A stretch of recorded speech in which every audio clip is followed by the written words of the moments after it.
Hi, I'm Maryann Davis. I'm the director of the Systems and Psychosocial Advances Research Center at UMass Medical School in the Department of Psychiatry. I'm also the director of a place we call the Transitions Research and Training Center, or the Transitions RTC, which is part of the larger center. I wear two hats in what I think of as being a stigma fighter. One is in my professional role, primarily as a researcher, and the other is as a person, an individual, and a family member, and a mom. So I fight stigma, I think, in two ways.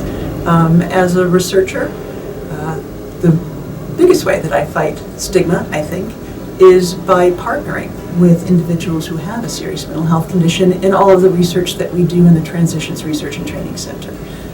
We have really strengthened our capacities to do that in the past 6 years, and it has, I think, in many ways really made all of the research that we do much more stigma busting in lots of different ways.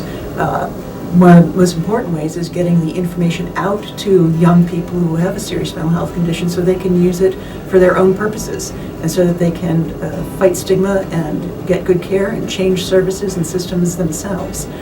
So that's one of the most exciting ways that I think that we do some stigma busting, and that I see my role as a researcher and leader in this field as encouraging others to partner directly with young people with lived experience to do the research so that it's relevant to their lives and important to their lives and can change the field.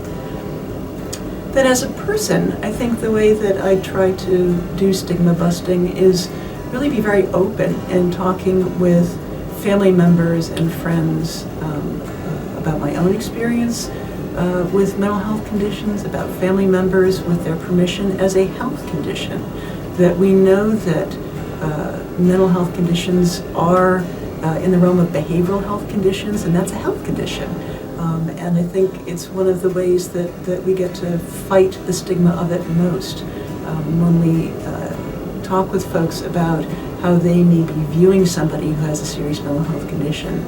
For example, a family member of mine, when we were trying to help him in his life circumstances, we were talking to people in his life about, well, imagine maybe if he had some kind of a chronic health condition, like maybe if he was dealing with cancer right now, would you be blaming him for having cancer? And usually, the answer is no. Would you expect him to be able to do all the things that he would normally do in his life when he's healthy, if he's got cancer and is undergoing treatment? And the answer is no.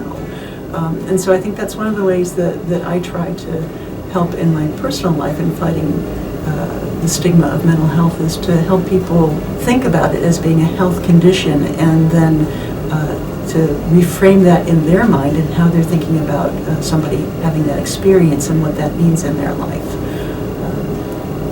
I think those are the two primary ways in which I try to fight stigma. Thank you.